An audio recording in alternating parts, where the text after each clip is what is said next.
Welcome to Writer Pants on Fire, where authors talk about things that never happened to people who don't exist. I'm your host, Mindy McGinnis. You can check out my books and social media at mindymcginnis.com and visit the Writer Pants on Fire blog at writerpantsonfire.com. If you enjoyed the podcast, please consider donating. Even if you toss me $5, it makes me feel better and as if you actually care about me. Visit www.writerpantsonfire.com and click on Support the Blog to donate either by giving to GoFundMe, through PayPal, or you can support me by buying me a coffee, which, trust me, is dearly needed. Today's guest is Sean Petrie, a founding member of the poetry group Typewriter Rodeo and co-author of Typewriter Rodeo, Real People, Real Stories, Custom Poems from Andrews McMeel. He also has 6 short children's books coming out in 2019 and 2020 from Houghton Mifflin. Sean teaches poetry workshops, has an MFA in writing for children from Vermont College of Fine Arts, and types his poems on a 1928 Remington Portable typewriter. Sean joined me today to talk about Typewriter Rodeo, writing impromptu poetry on the spot, and how using a typewriter to slow yourself down can boost your writing process. I was one of the girls it could have been, only Jamie answered first, and it got her killed. How She Died, How I Lived, the powerful new novel by award-winning author Mary Crockett, tells a story of strength and friendship in the wake of a classmate's brutal murder. Available now. Tell us a little bit about what you do. Talk about Typewriter Rodeo and explain what that is all about. I'm one of the 4 members of a group called Typewriter Rodeo. What we do is we type poems on the spot for people at events kind of all over the country. Sit there with our old manual typewriters. Mine is a 1928 Remington Portable, and people at an event, like say it's a museum exhibit opening or an arts festival or book festival or something like that, the guests at those would come up to us and I would say, what could I write you a poem about? And they give a topic, and then in about, 3 or 4 minutes, I make up a poem based on whatever they've given me right there on the spot. They get to keep that copy of the poem because it's on an actual typewriter. So it's this thing that we started doing, like I said, about, 5.5, 6 years ago, not thinking it was going to last more than that day. We did it for a maker fair here in Austin, Texas. Once it started going, there was a line of people and they kept coming, and somebody said, "Do you guys do this at events?" And we looked at each other and we're like, sure, we do. And so it was crazy. It kind of snowballed from there. And actually at that same event, we had 4 of us clacking away on these old typewriters, and somebody was like, "You guys are like a Typewriter Rodeo." And we wrote that down and registered the domain name that night. That's amazing. And you guys actually have a book as well now. We do. It came out earlier this year. And so when we're doing this, we're asking people to give us the topic for a poem. And sometimes it's one word. It's like cheese, that. But other times people will give us very personal things for their topics, some of their hopes or some of their fears or things that have happened. Like I had a really bad day, just lost my job, or I'm starting a new job, or even more personal than that. A lot of these have stories behind the poems. And so we were able to get in touch with some of those people. The book is a collection not just of the poems, but also of the stories behind those poems. And then in a lot of cases, the people sent us in pictures or more of themselves, or if maybe it was a pet, picture of their pet or whatever it is to go with the poem. So the book, again, that's not something we ever thought was going to happen way back on that first day. I can't imagine improving like that. Occasionally when I'm traveling, the organizers try to have fun events together, and they will do things like line us up and give us a prompt, or they have the kids, give us something, tell us a story about this. And I can't do it. Like, it is just not something that I am capable of. I had a friend of mine send me a text. He has 3 kids under 4, and he sent me a text, and he's like, "I've been given the task of telling a story about a princess, a tiger, a swamp, and a cowboy make up the story for me, please. I can't do it anymore. I can't be a parent right now. And I was like, dude, I can't. I was like, you don't understand. This is not how I operate. So I personally am just like amazed, honestly, that you guys have that ability. Also, not only are you improving a poem on the spot, but you're having to change your tone. Like you said, someone can come up and say, write me a poem about cheese. And then the next person says, write me a poem about my mom dying. There's so many things in there. And that's one of the parts in the book. This is at a huge music festival for Willie Nelson. There were like 10,000 people there. We've been typing poems. We typed for like 8 hours that day, which was crazy. And these two young women came up. And the one was like, okay, I want a poem about babes, bacon, bakeries, and boners. I'm like, okay. So I write her this funny poem about that. And it was a rhyming one. And I was like, oh, that's good. And then her friend leans in and she's like, yeah, mine's a bit darker. My mom died 10 years ago and my dad died 10 months ago. Can you write me a poem about that? And I was like, oh, and that shifting gears too into something like that is just, that's how people are. Like everybody has their own story. And it's amazing to me how much you learn about people doing this, because some people feel like they can share. It's easier to share with a stranger. So yeah, we have that. And then in terms of doing it on the spot, part of it is not thinking too much about it.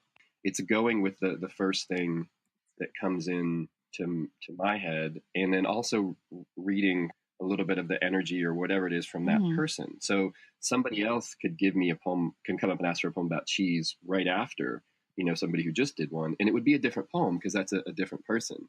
And also I think there is a little bit that has to do with, if you said to me right now, Sean, make up a poem or a story about a panda, I would have a hard time doing that, just talking about it. I'm making up a verbal story. But having the typewriter right there helps in some ways, I think, because you see the words come out, the other person sees them. It slows you down just enough, I think, to me at least, to get those thoughts there. You've got an audience of one right there who's standing across from you, waiting for their poem. So you can't have writer's block. You have to give them something. It doesn't have to be a masterpiece, but it does have to be something. You can't like, oh, here's your blank piece of paper. It's just not in my skill house. It's just not there.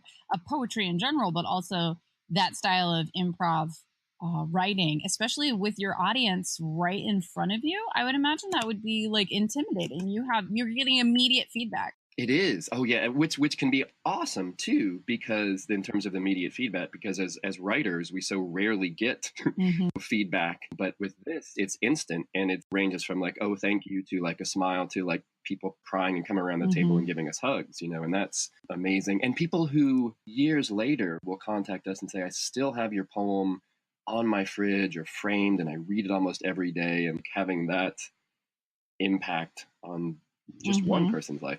I had one where it was at a wedding, and this kid, he was about 10 years old, and he came up and he's like, can you write me a scary poem? And I was like, sure. And so I start typing the poem, and he comes around behind me. So he's looking over my shoulder as I'm typing. And he's like, what's it going to be about? I was like, I don't know. And the poem ended up being about whatever you do, don't turn around, because there's something creeping behind the two of us right now. You've got somebody waiting right there, which can be intimidating. I can't even imagine. Yes. So you mentioned the typewriter and having that tactile feedback and how it slows you down, and that is part of your process. I've read quite a few articles lately talking about how a lot of writers are returning to typewriters, and they're returning to handwriting as well as a way to get out a first draft, to get away from the laptop. So I'm curious, why did you choose typewriters in the first place? It was not really a conscious choice. Jody Edgerton, who's one of the other Typewriter Rodeo people, she was friends with the rest of us, and she said, hey, I want to do this little craft fair, something with like words, like maybe we can make up stories or poems. And Carrie Ann Holt, who's another one of our members, she was like, I have these old typewriters, I could bring those, maybe we could use those. Like, that sounds cool, why not? We just started using the typewriters. The sound also attracted people over to our little booth. The choice was kind of like an organic thing that happened. You can't correct. The typewriters that we have, they're all manual typewriters. There's no correcting ribbon or anything like that. There's no delete key. So you make a mistake and that's it. It's kind of like life. I think it's actually freeing. I know I'm going to make mistakes, so I'm not worried about that aspect of the poem. And I also think for the people who are getting the poem, it adds to the authenticity because they know this is real. There'll be mistakes that I catch and I can go like backspace and X over those. It makes the poem itself, I think, look even more, even more authentic. For sure. Well, and you mentioned the noise. There is something about that. And I don't know if it's nostalgic because I remember my mother using a typewriter and that noise and the return carriage and all of the different elements that come into play when using a typewriter. But there's that, I think, for people that aren't even necessarily using the typewriter, it does create its own kind of like ambiance. But also, as the person using it, I think there's such a tactile difference. I know with a laptop, I just got a new laptop a couple months ago, and I had to adjust to the keyboard because they keep making the keys easier to push. Like there's just no resistance, hardly at all. And I have to adjust every time I'm on a new laptop. It's actually too easy. So do you have any thoughts about that, about the effort of typing? You have to type like you mean it. So we'll have like older people who use typewriters when they were younger, and they will come up and like, oh, I had a typewriter like that. And they love it for that aspect. But kids also love typewriters too, because a lot of them have never seen them, and they come up and they're like, how does it work? How does it put the letter on the paper? And then they'll come around and try it. I was like, you want to try typing? No, sure. And every one of them will hit way too light on there, just like you said, because it's they're used to the laptop. It takes them a while, but then they like it. You can see like their faces light up and they're kind of pounding away at the keys. They all want to spell out their name first. And then what I think is really cool too is each letter is being imprinted permanently on a piece of paper, and it's this physical thing, which I think is lacking a lot in digital age of today. I love that. I think having a physical copy of the poem, especially for kids who just aren't used to that, the clacking and the rhythm actually helps me hear the poem a bit. And so having the cadence or whatever rhythm or meter that I'm trying to achieve. I have some friends that actually write longhand, which honestly, I'm not going to lie to you, I think is insane. And I type very fast. And so that's something, if you put me on a typewriter, I would have to adjust. It would probably take me a couple days. But on a laptop, I can rip out a draft pretty quickly because my fingers can actually keep up with my brain for the most part. Whereas longhand, there's no way.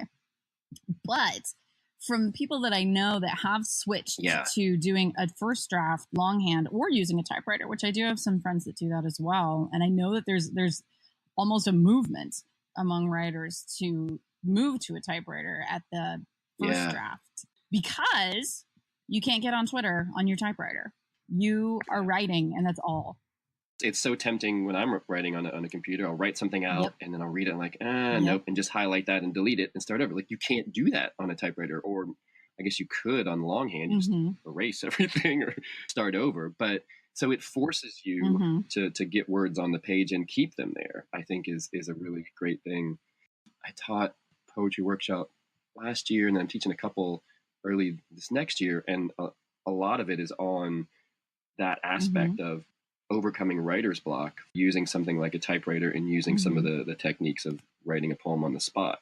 I found, which is really weird, again, with a typewriter, I can type for 4 or 5 hours or whatever, and my fingers do not hurt. Versus on a laptop, they do, because you're so, most laptops, you're so scrunched together and kind of hunched in, versus a typewriter, you're moving. There's more physical motion. It's kind of up and down because the keys are different levels. The typewriter has like leveled keys. They're up and down. They're step laddered. Whereas with a laptop, they're totally flat. And that's actually completely unnatural because your wrist is bent at an angle. They're hanging down over your keys. So, I mean, I struggled a little bit, not a lot, but enough with carpal tunnel. And it was this new laptop. Like, I know that's what it was because laptops keep getting thinner and smaller. It might be like 10 pieces of paper thick. Like, it's so tiny. I mean, I had to bend my wrist down in order to type because my laptop is so thin. It was a problem for a little bit, and I had to adjust to it. Tom Hanks is I don't know if you know, is a huge typewriter aficionado, and he collects them and writes about them and with them. And he actually wrote us a really nice note about our book from the poetry aspect, but also for the typewriter aspect. That's amazing. Mine it's a 1928, typewriter. So, and it still works with all the original parts. These were machines that were built to last. I think today you'd be hard pressed to find something that's built to last that long. Oh, absolutely, you would. We're a replacement culture. I would be thinking, who owned this? Who used this typewriter? What was it used for? Whose hands have this passed through? History that each typewriter has, I think, is amazing. We've had some people now will donate typewriters to us. My parents use this, or my late husband used this, and they'll tell us a story. And he typed his dissertation or whatever on this typewriter. And Jody, her typewriter is a 1970 Lytton Imperial, and she got it from her mother-in-law. She's a doctor, and she was a UK medical consultant for Penthouse Forum. And so whenever there were medical things to be responded to from Penthouse Forum, she typed them on that typewriter. And so we always the things that have been typed on this typewriter. That is amazing. So when everyone says, you don't know where it's been, it's the truth. So you don't know where it's been. Wash your hands. You don't know where that laptop's been. Just spray a little Lysol on there. You'll be fine. Well, and with laptops, they're usually a one-person use. I mean, I use mine until they're dud, so because they're so expensive. So like buying a new one. They get outdated. I have my MacBook Air, which is a 2011. It won't run some of the newer operating systems, so you can't use them if you want to be up to date. Right. Yeah. If you had a computer from 1922, it would not work. It would not work. If you had a computer from 2002, it would work, but you couldn't do anything with it. No, and you couldn't get online. It's obsolete within probably 6 months at this rate. I feel like there is this actual connection, whether it's the physical connection with who owned that typewriter before, or just with all the authors and poets and whoever who came before, who all wrote this way. And so you have that kind of connection with the sort of great literary past, I think, with a typewriter. Coming up, Sean's tips for busting through writer's block, the need for poetry today, and the difficulty of making a living as a poet. Also, the close-knit circle of the children's lit community. Something terrible happened in her basement. Haley can feel it. 4 girls went missing several years ago, and the police never solved the case. But Haley knows the missing girls were murdered. How else can she explain the hostile presence in her house? The ghostly girls need something from her, and unless Haley can figure out what they want, she might be next. The Cellar meets the Sixth Sense in The Fade, a new novel by Demitria, Lunetta, available now. So you mentioned your teaching, and you mentioned talking about writer's block and how to get past it. And I'm sure that is something that people would love to hear more about. So what are some of your tips? And are they specifically for use with a typewriter? I think a typewriter helps because, again, you can't go back. There's no delete. I think doing exercises with a typewriter or writing it out, I think it's harder, again, with a computer, because there's that, A, the temptation of being distracted, and B, I think the bigger temptation of just deleting what you just wrote. And so then you're back to square one. I go through the process of, here's somebody giving you a topic and writing a poem about that, making a poem up on the spot. Take 2 to 3 minutes and write a poem, write it out longhand on cheese or whatever topic I decide to give them. And then having people actually do that, then they all realize, oh, I could do this. You just wrote a poem, maybe a bad, crappy poem, but you just wrote something. And now you have something that you can take, and if you want to, you can massage it into something else, or you might love it. Sitting down and forcing yourself to write and imagining you have somebody waiting on you to write whatever it is you're doing right there, I think helps a lot. And then again, it's the idea of embracing that you're going to make mistakes. I have one tattoo. It's my typewriter, and then on the piece of paper in the typewriter, it says "make mistakes." Not that you're trying to make mistakes, but that you're going to, and that's part of the process, and a great part of the process. A mistake on the paper is always better than words trapped in my head every time. I think it's key to writing a first draft. And I also really think it's key to, as writers, we kind of get sometimes in the flow and like whether, the muse is coming through you or whatever it is. I think a lot of that has to do with not thinking too much about what's going on. And so for me, when I'm doing these poetry gigs and I've typed for maybe an hour straight, the barriers sort of come down. And especially if there's a long line of people, somebody gives me a topic, I do not think twice. Whatever comes into my head, I'm going with. Those are the times I feel like when some of the best poems, or at least the best nuggets of a poem will come out. Oftentimes too, when it's so kind of hectic and I'm like, okay, I'm not going to fill up the whole page with a poem. I'm just doing a short half page or less poems. Sometimes those are, I find, the best ones. I'm literally just going with whatever comes in and then it's done. It doesn't have to be like this huge long thing and give it to them. I'm like, oh, I don't know where that came from, but I really like it. My thing is, because I write narratively and I'm writing fiction, I always tell people when you're getting stuck in a novel that if you're treating your characters like real people living in a real world, time is passing. If time is passing, something must happen, even if it's something silly, like, they went to bed and then they woke up, fine. But, what happens next? Like, move them along. Something must happen because time is passing. You're right that we get in our own way. We think too much. We're worried, is this any good? And we spend so much time overthinking not only the use of our time and the words that we're writing, but just we're picking apart the story itself as it comes out of us and not letting it flow. And I think that's a really big mistake in any type of art, but especially in narrative, because when you're just trying to tell a story, if you're thinking too hard about it, you're not going to have a story. You're going to have literary criticism. It's like, you don't want to write literary criticism. Right. I also write narrative fiction as well. And I've done this with a couple of my characters is, if I'm stuck or I'm like, what are they doing or what do they want? Or I just don't know where I'm going next. I will give my character a topic to write a poem about. Publishing poetry is extraordinarily difficult. Getting published in general is very hard. Whenever I am talking to people and they're like, I want to be a writer, I'm like, that's awesome. Do that.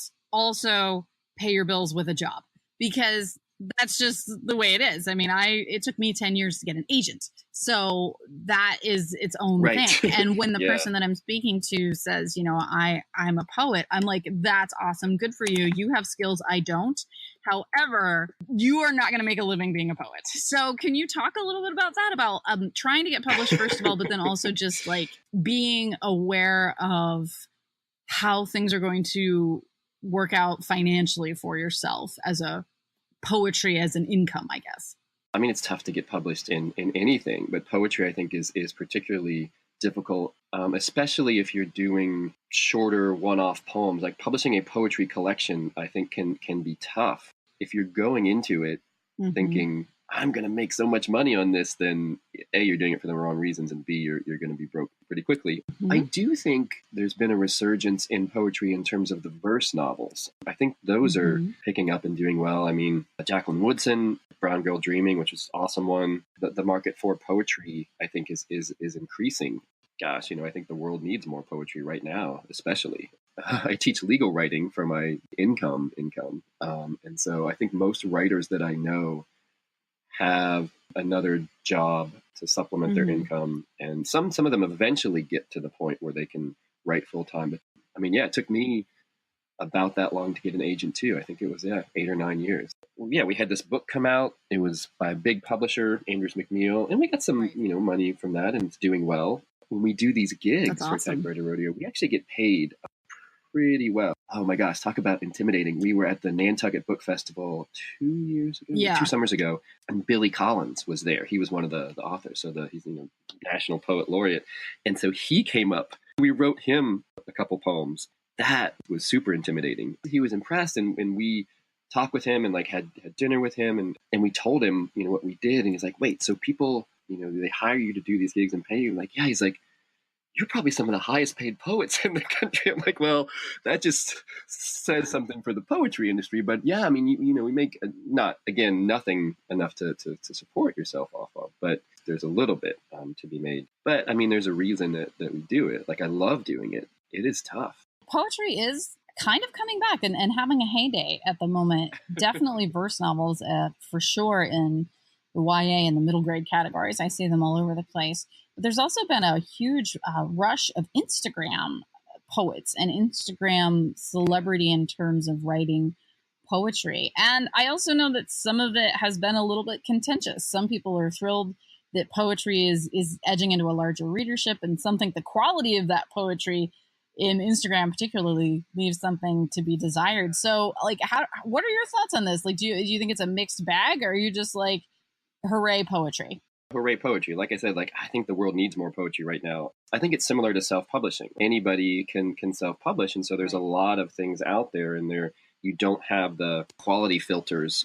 That I think happens as well. If you're just writing tons and tons of poems and putting every one of them on Instagram, that's one thing, versus someone who's like, all right, I wrote a bunch of poems and I'm going to pick this one and I'm going to put that up there. Going for some sort of balance like that, I think helps. I think it's great that poetry is finding a resurgence in whatever way it can. We post some of our poems on our Instagram account, maybe one a week or something like that. You just have to balance it. The great thing about self-publishing is that anyone can self-publish. And the horrible thing about self-publishing is that anyone can self-publish. Your work, which may be amazing, is being published right alongside someone that literally took their poop and squeezed it onto a copier and uploaded it. You got to distinguish yourself from that. Well, and it depends on what you want to do. I mean, if you are just like, I just want to see my physical book in print, then that's fine. You know, self-publishing is for you. And if you just like, my Instagram account is just for me, like I just want to see all my stuff through it on my phone or whatever, then that's great. Patience, I think, is a huge part of it. It goes back to a little bit of what I said about using a typewriter. Like, it slows me down just enough that my mind's not flitting all over the place. It's focused. In a lot of ways, my first draft is in some ways nonsensical, because I am typing so fast and trying to keep up with my brain that I will just leave out words. Or if my sentence is the cat jumped over the fence, I might have actually typed the cat fence jumped. My hands are just like throwing out more of a feeling of what I'm trying to capture, and certainly not even complete sentences at times. Finding your process, it's kind of like finding your voice. You know, when you're a writer, like you start out copying maybe or mimicking other writers, and that's fine, that's great. But then eventually you get to what works for you. And I think that's the same thing probably with the process. Doing these on the spot poems, it's a microcosm of that. Like, so I'll get a topic, and sometimes something will pop into my head, whatever it is. And sometimes it's something that has nothing to do with that topic. And I'll go with it and hope that it like works its way in as a good metaphor somehow. But I would say 80 to 90% of the time when I start, I have no idea where a poem is going. And I'm just trusting that I will get there. But sometimes when somebody says something, I'm like, oh, I know how I want this to end. And I'll kind of back my way into that. And other times it's sort of halfway through. I'll be like, aha, here's what's happening. You know, I'm just trusting myself, and then something happens in the poem. And then even a smaller microcosm of that, when I'm rhyming a poem, I want to end on this rhyme. That'll be good. And so I will then back into it. I'll think of something to rhyme with it in the line before. That process is terrifying, but it's also super fun. So I want to talk a little bit about how small the publishing industry is. And I think the story about how you and I met is a fantastic example of that. I was moderating a panel with you, and I forget who the other authors were, but you were one of the authors on the panel I was moderating. And I had looked at my schedule, and it said your moderator is Sean Petrie. I was like, oh, that's interesting. He has the last name as my friend Brian that I work with. That was it. Like, that was the end of my thought process. Like, right up until we're sitting there doing the introductions at the festival and the panel is going on, and I say that I'm from a tiny, tiny town in Ohio that no one has heard of, and that I work in a high school, and you were like, oh, my brother is a principal at a high school. And I'm like, wait. It was a panel, like, you know, for the YA panel, so there's kids out there. And I remember you saying, you're like, wait, no fucking way. And I was like, yes, fucking way. And I was like, wait, sorry, audience, I'm supposed to moderate that. Oh, I know. I was so amazed that, of course, I said the F word. And I was too. I was like, when does that happen? Oh, that was so cool. Yes. It doesn't happen. But it does, because publishing is so small, and that's just how it works. Because and it was bizarre even to me that I myself had not put it together, because I had talked to your brother before about the fact that I wanted to be a writer, and when I did get an agent, he was like, "Oh, that's really cool, because I know how hard that is, because my brother has been trying to get an agent, because at that time you were also in the agent search." And then all of a sudden that all came together, and that is a microcosm of actually how small the publishing industry is. Just even in researching you for this podcast, I came across names of people that you have worked with that I have also worked with, like Cynthia Latex Smith. Oh my gosh, I mean, here's another example of how small this industry is. So that smallness, do you think it makes it a friendlier place? Which I believe it does, but it doesn't have to be either or. But it also, I think, can be a little bit insular sometimes. Do you think that smallness makes it harder to break into? The smallness is awesome. And within each industry, like I'm primarily focused on kid lit and children's literature, and that particular industry is very small. You get to know those people, and especially, I think there are also people who are like hubs in that, like Cynthia Leidig Smith is, she knows everyone. And so when you get to know her, and then that happens. Especially, I think, for pre-published authors, you're friends with friends, or at least acquaintances with all these people who have so much knowledge. I teach at University of Texas Law School, and I was a lawyer for a little bit. That industry is not necessarily the friendliest legal industry, versus the people who are in children's writing. Like, it's a pretty cooperative spirit. It can be hard to break into. I mean, any writing is just tough to do. I feel like I'm friends with all these writers. I should be friends with like the people in the sales and acquisitions department. That's the people they're the ones making the decisions to do all this stuff. So there are some writers like Cynthia who, like, she took me under her wing right when I started writing, more than almost any industry that I know of, like having almost like these mentor figures who will do that and go out of their way. And back when I first started writing as well, there was a conference here in Austin, and Lori Halse Anderson came in for that. I was her airport pickup ride and stuff. We're talking. She's like, "Do you write?" And I was like, I do. I just started writing. She's like, "Well, give me what you've got." I'm like, She's like, "Yeah, give me the first 25 pages." I'm like, "Oh, okay." And so she took it. And then the next day we sat at Starbucks for an hour. She had gone through the whole thing, and she's like, "This is great, and I love this," and da-da-da. And to this day, like, we are still good friends, and she has helped me a lot. It's meant so much to me that you've done this. And she's like, "All I want is for you to pay it back. Like, when you get to this spot, do that for somebody else." That's how it works. I mean, and you must pay it back. It's all karma. And I feel that way. I mean, that's why I do this podcast, and that's why I do the blog, is because that's my way of, helping people, because I was helped for sure by people that were ahead of me in the game, and you really can't beat it. I had someone, I think it was an editor, said to me that she feels like the publishing industry is the last apprenticeship industry. And I feel like that's true. You're just doing it because it feels right.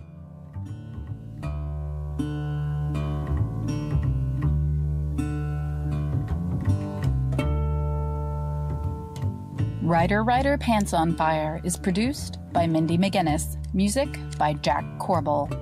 If you find the podcast or blog helpful, please consider making a donation by visiting gofundme.com and searching for Writer Pants on Fire. Or visit the blog by going to writerpantsonfire.blogspot.com. Click on the podcast tab and then the PayPal button. I'm your host, Mindy McGinnis.